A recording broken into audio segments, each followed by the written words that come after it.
Shalom, selamat pagi Bapak Ibu, Saudara dan anak-anak yang diberkati Tuhan. Bagaimana kabar hari ini? Saya yakin kita semua berada dalam keadaan yang sehat dan sukacita. Kita bersyukur kepada Tuhan karena kasih dan kemurahan Tuhan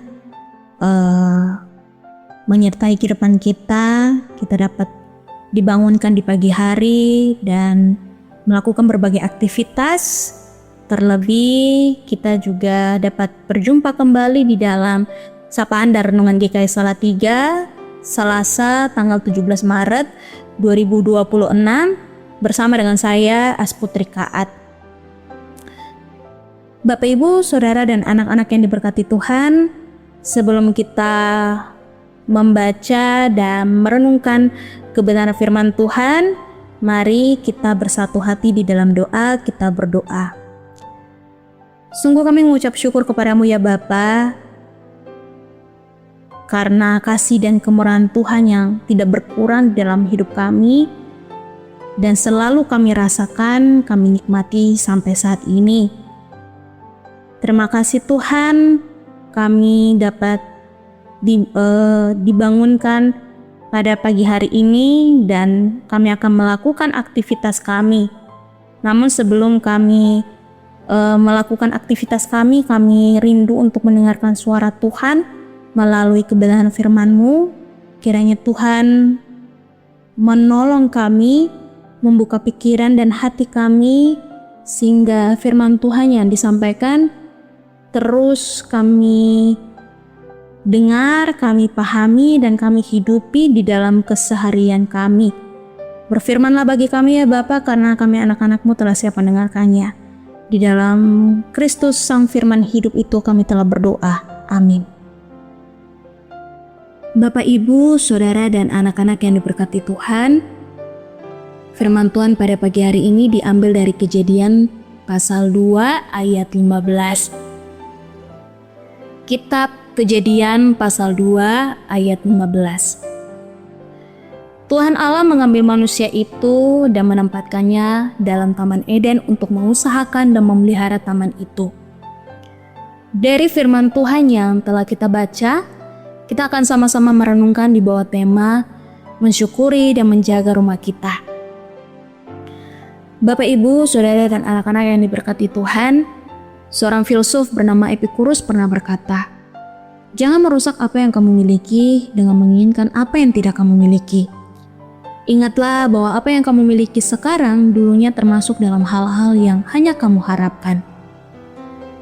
Kata-kata ini secara tidak langsung menjadi peringatan atau pengingat yang tajam tentang rasa syukur. Kita sadar bahwa kita berada di dunia yang serba modern, dengan kemajuan teknologi yang sangat cepat dan canggih. Hal ini secara tidak langsung mempengaruhi pola pikir kita dan kebiasaan kita, di mana kita lebih sibuk untuk mengejar kemajuan, kita lebih sibuk untuk membangun gedung yang lebih tinggi, ataupun membeli barang yang lebih banyak untuk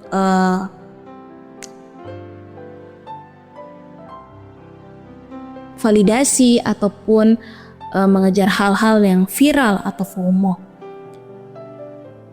Sampai kita lupa cara untuk menghargai apa yang sudah ada di depan mata kita, yaitu ciptaan Tuhan.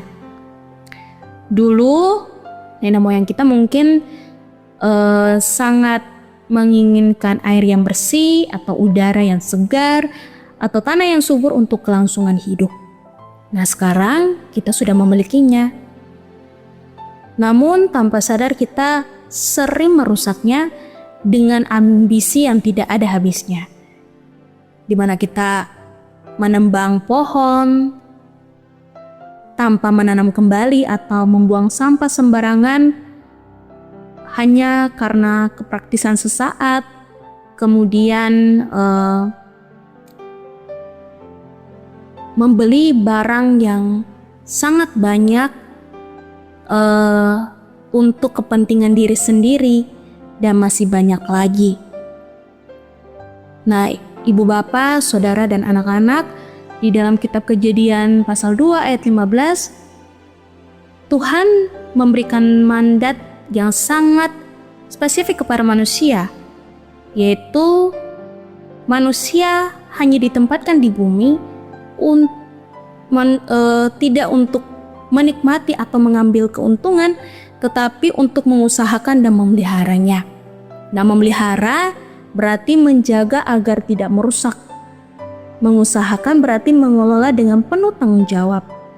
Nah, bumi ini adalah titipan Tuhan dan bukan milik pribadi yang bisa kita lakukan secara semena-mena.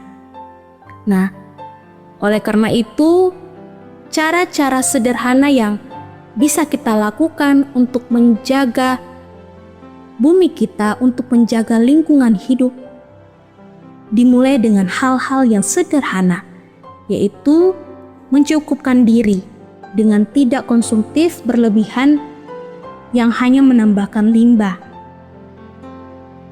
Yang kedua, menghargai sumber daya dengan cara menghemat air dan listrik yang sesuai dengan kebutuhan kita sebagai bentuk syukur kita kepada Tuhan. Dan yang ketiga, selalu menjaga kebersihan, di mana tidak hanya memberikan kenyamanan bagi kita manusia, tetapi juga membiarkan udara yang segar itu senantiasa menolong kita, dan lingkungan kita pun juga menjadi lebih bersih dan layak menjadi tempat tinggal sesama ciptaan Tuhan. Nah, oleh karena itu, ingatlah bahwa alam yang asri ini adalah jawaban dari doa dan harapan generasi sebelumnya. Karena itu, Bapak, Ibu, Saudara, dan anak-anak, mari kita jaga supaya alam kita ini tetap menjadi berkat bagi generasi-generasi yang akan datang. Mari kita berdoa. Sungguh kami mengucap syukur padamu ya Bapa, untuk hari ini di mana Tuhan telah sampaikan bagi kami melalui kebenaran firman-Mu. Kami sadar Tuhan, kami sebagai manusia yang tidak hanya sebagai ciptaan, tetapi juga sebagai kawan sekerja Allah yang diberikan mandat untuk menjaga bumi ini. Tetapi di dalam realita kami justru hidup sebaliknya. Kami tidak bertanggung jawab dalam menjaga bumi yang Engkau ciptakan. Kami hanya lebih fokus dalam kepentingan-kepentingan kami yang secara tidak langsung merusak alam ciptaan-Mu Tuhan.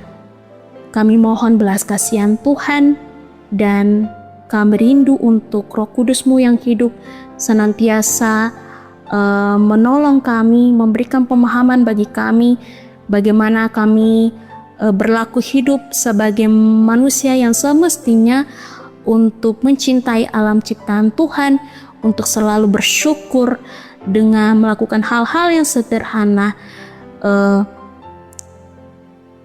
sebagai bentuk tanggung jawab kami menjaga alam ciptaan-Mu Tuhan.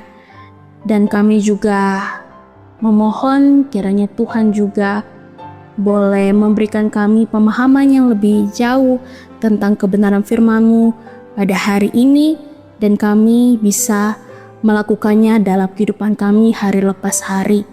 Terima kasih Tuhan. Kami juga akan melanjutkan aktivitas kami. Kami memohon pertolongan Tuhan untuk membimbing kami, menyertai kami di dalam kehidupan kami hari lepas hari. Terima kasih ya Bapa, di dalam nama Anak Yesus Kristus kami telah berdoa dan mengucap syukur. Amin.